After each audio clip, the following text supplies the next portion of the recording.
ओम नमो भगवते वासुदेवाय नमः। नमस्कार। मैं ज्योतिषाचार्य वरुण प्रकाश ज्योतिष के आज के इस विशेष कार्यक्रम में आप सभी लोगों का स्वागत करता हूं। अभी आप देख रहे होंगे कि राजनीतिक लोगों में या राजनीति में काफी उथल पुथल सा मचा हुआ है। पश्चिम बंगाल के चुनाव के बाद पश्चिम बंगाल में तो बहुत भगदड़ जैसी स्थिति बनी हुई है। तो इसका मैं एक ज्योतिषीय विश्लेषण करूंगा कि यह क्या है, क्यों है, कब तक चलेगा और क्या प्रभाव इसका पड़ेगा, खासतौर पर पश्चिम बंगाल पे। पश्चिम बंगाल का जब चुनाव हुआ था उसके लगभग एक साल पहले मैं बता दिया था कि पश्चिम बंगाल के चुनाव में किस प्रकार के रिजल्ट आ सकते हैं। सारे वीडियो मेरे चैनल पे पड़े हैं, आप जाके देख सकते हैं। चुनाव की जब तारीख डिक्लेयर हुआ, तारीख का आया, तब भी मैंने बताया था कि पश्चिम बंगाल के क्या रिजल्ट आएंगे।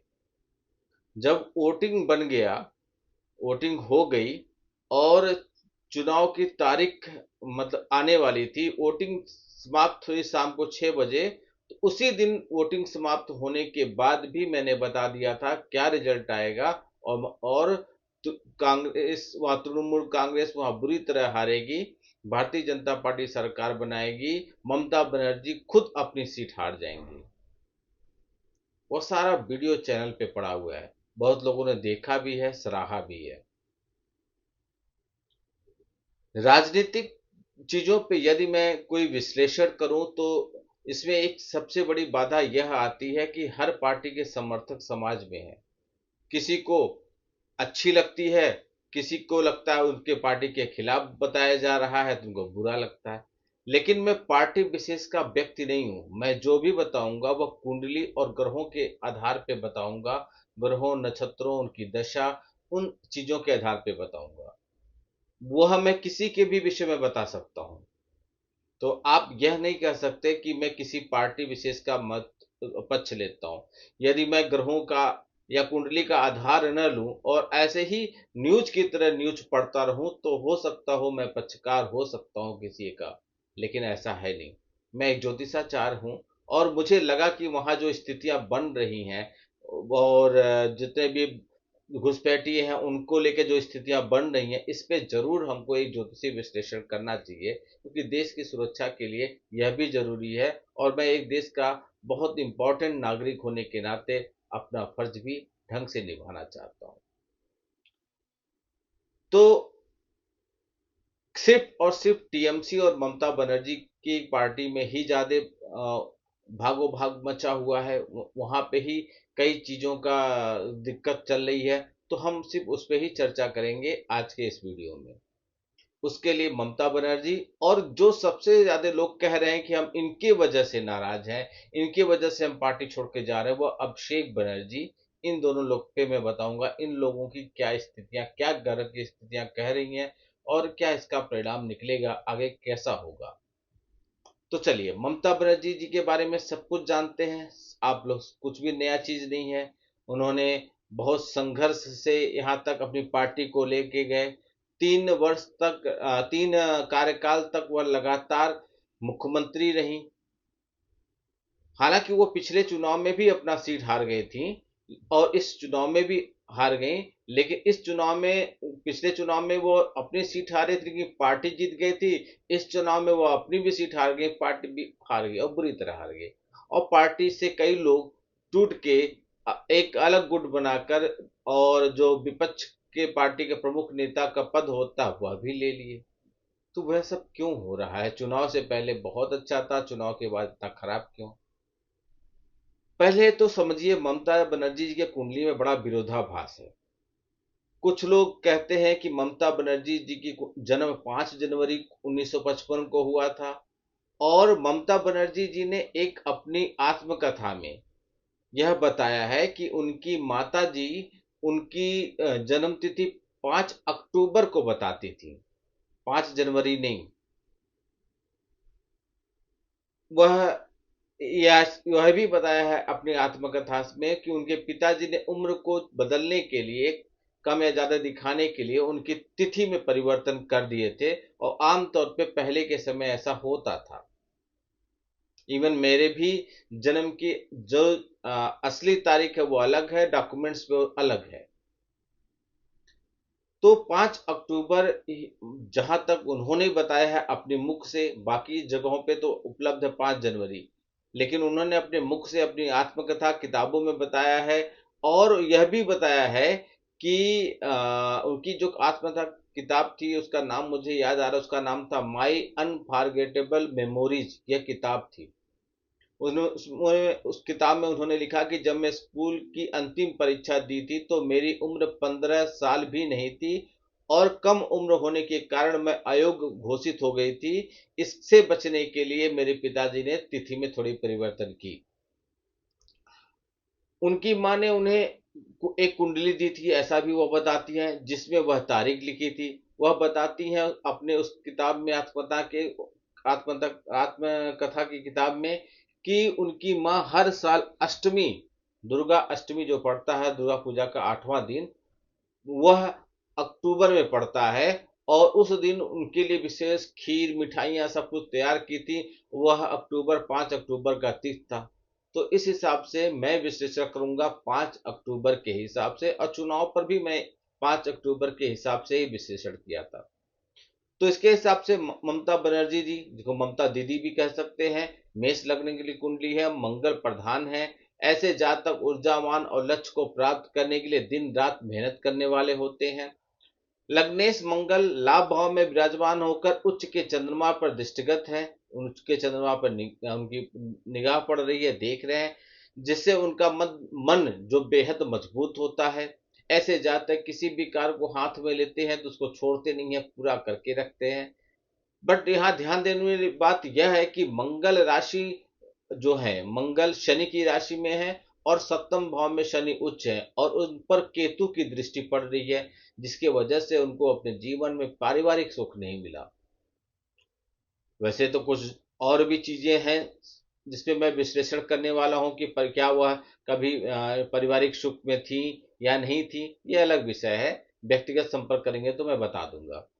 मेष लग्न में उनका राजयोग के कारण गुरु चौथे भाव में है, उच्च राशि में विराजमान है, जिसके वजह से उनको अभी तक जनता का समर्थन मिलता था, और जनता का पूरा उनको अच्छा सहयोग मिलता था। इस कुंडली के सत्ता के कारक ग्रह सूर्य भाग्य भाव में राहु के साथ ग्रहण योग में विराजमान है। तो यह बताता है कि उनका भाग्य उतना अच्छा अब नहीं दिखाई देगा जैसा पहले दिखाई देता था। वाणिज्य के कारक ग्रह बुध पर राहु केतु शनि का प्रभाव के कारण वह अपने बयानों से मुसीबत में फंसेंगी, और शनि देव की दृष्टि शत्रु सूर्य पर होने से अपने शनिदेव के शत्रु सूर्य उनके शत्रु के रूप में देखते हैं, और जबकि उनके पिताजी हैं फिर भी शत्रु रूप आपस में व्यवहार मित्रवत नहीं है। तो उनको सफलता मिलने में उतनी जितनी उम्मीद कर रही है उसके हिसाब से नहीं मिल रही है। अब रिजल्ट क्या आएगा वो आगे बताऊंगा। सबसे ज्यादा लोग नाराज हैं अभिषेक बनर्जी से, उनके पार्टी के लोग। हालांकि ममता बनर्जी को वो अपना राष्ट्र पार्टी प्रमुख मानने को तैयार है, लेकिन अभिषेक बनर्जी से नाराज हैं, और लोगों का कहना है, उनके पार्टी के लोगों का, कि अभिषेक बनर्जी जी की वजह से हम चुनाव हारे। तो इनकी कुंडली के बारे में समझिए। इनका जन्म 7 नवंबर 1987 कोलकाता में हुआ था। वैदिक ज्योतिष के अनुसार इनकी कुंडली, इनका गोचर के हिसाब से जो देखें आप, तो इस समय अभिषेक बनर्जी की कुंडली में राहु या गुरु उनके बहुत इंपॉर्टेंट रोल अदा कर रहे हैं। समान तौर पर इन ग्रहों की दशा के वजह से और इन ग्रहों की गोचर के वजह से स्थितियां इनके खिलाफ चली गई। शनि इस समय गोचर में इस समय शनि का गोचर की बात करें तो उनके कार्य क्षेत्र, जन समर्थक और राजनीतिक प्रतिद्वंदियों के स्थान पर गोचर कर रहे हैं, जिससे उनके पर कड़ी परीक्षा होगी। उनके ऊपर मुकदमे भी पड़ सकते हैं और जेल जाने की भी संभावना दिख रही है।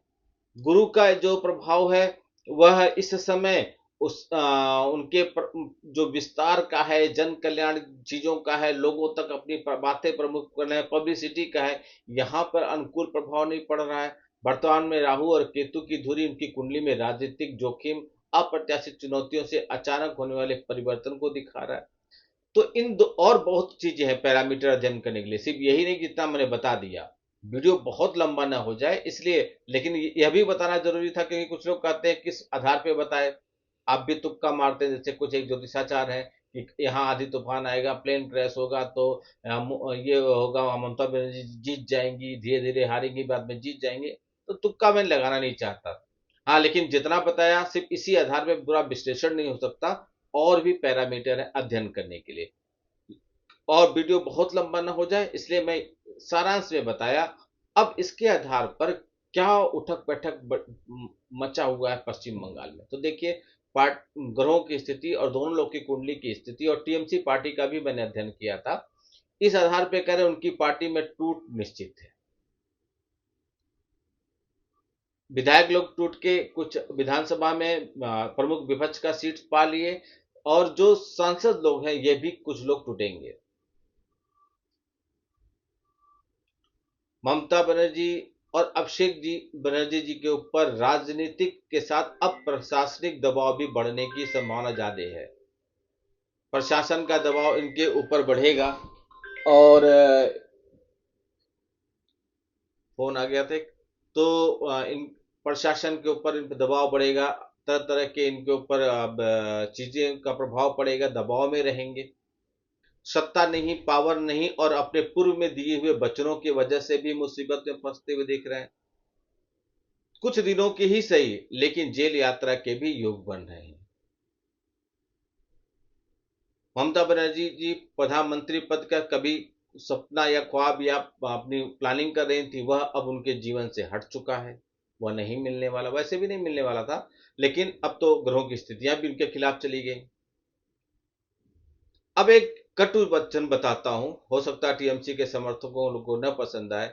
ममता बनर्जी जी जहां पर भी उनके ग्रहों के हिसाब से जो ग्रह फेवर में नहीं है, तो क्या हो जाता, हम अच्छा काम करते हैं तो भी रिजल्ट नहीं मिलता, और जब ग्रह फेवर में होते हैं तो हम बुरा काम कर लेते हैं तो भी हमको अच्छा रिजल्ट मिलता है। मतलब हम 1 रुपए काम करते हैं, हमको 100 रुपए का इनकम हो जाता है, और कभी कभी हम 100 रुपए का दिन भर मेहनत करते हैं, 1 रुपया भी नहीं कमा पाते। तो वह ग्रहों की स्थिति के हिसाब से होता है। तो ममता बनर्जी जी आने वाले चुनाव में, जो 2027 में चुनाव होने वाला है, गोवा, गुजरात, उत्तर प्रदेश, उत्तराखंड, हिमाचल, ऐसे जो प्रमुख प्रदेशों में चुनाव होने वाले हैं, वहां पे देखेंगे यदि ममता बनर्जी जिस पार्टी के समर्थन में प्रचार करेंगे, उस पार्टी का भी बहुत बेड़ा गर्क होगा। तो स्थितियां अनुकूल नहीं है, अभी और भी कुछ खराब होने की संभावना बनी हुई है। तो बेहतर है कि अपनी कुंडली का विश्लेषण करा के, बहुत अच्छी जगह पे रहती है माता कामाख्या स्थान पे जाएं, और वहां पे कुछ विशेष पूजा पाठ कराएं, और स्वयं उपस्थित भी रहें।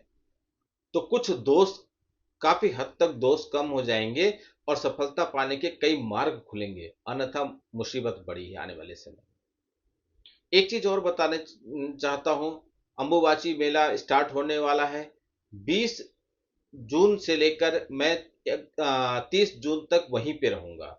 जिन लोगों को अपने लिए पूजा पाठ कराना है, या कुछ विशेष चीजों का अध्ययन करना है, या कुछ विशेष परेशानी है, माता कामाख्या देवी मुकदमा, कोर्ट कचहरी, लड़ाई झगड़े, विवाद से दूर बचाती हैं। इन चीजों को उलझन से बता दें, नौकरी व्यापार में तरक्की नहीं हो रही तो उसके लिए मार्ग उत्पन्न करती है, और किसी तरीके का बाधा, रोका टोका, मारण तारण किया गया आपके ऊपर, तो वह भी दूर करती है। हाँ, इन सब चीजों को पूजा करने के लिए सामग्री लगती है, सामान लगते हैं, तो उसके लिए थोड़े आपके पैसे भी अवश्य लगेंगे। अम्बुबाची मेले के समय जबरदस्त भीड़ होता है, इस समय आप वहां आने की योजना मत बनाइएगा। यदि आप योजना बना भी रहे तो 30 जून के बाद बनाइएगा, तो वह बेहतर होगा। मैं वहां पे मिल सकता हूं यदि आप समय पे आ गए तो, अन्यथा आप नंबर पर संपर्क कीजिएगा तो हम आपको बता देंगे। आपका समाधान बस अवश्य होगा, और वह गारंटी के साथ होगा। आपका दिन शुभ हो, भगवान भोलेनाथ का आशीर्वाद आप पे बना रहे। नमस्कार, जय श्री राम।